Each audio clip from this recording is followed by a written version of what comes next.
उन पर निगाह न करना, और तुम्हारे परवरदिगार की अता फरमाई हुई रोजी बहुत बेहतर और बाकी रहने वाली है।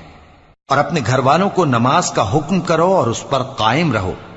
हम तुमसे रोजी के खास्तगार नहीं, बल्कि तुम्हें हम रोजी देते हैं, और नेक अंजाम अहले तकवा का है। और कहते हैं कि ये पैगंबर अपने परवरदिगार की तरफ से हमारे पास कोई निशानी क्यों नहीं लाए? क्या इनके पास पहली किताबों की निशानी नहीं आई?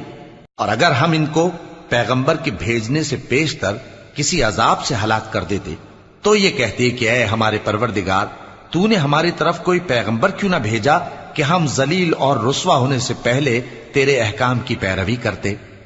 कह दो कि सब नताइज अमाल के मुंतजिर हैं, सो तुम भी मुंतजिर रहो। अनकरीब तुमको मालूम हो जाएगा कि दीन के सीधे रस्ते पर चलने वाले कौन हैं और जन्नत की तरफ राह पाने वाले कौन हैं, हम या तुम।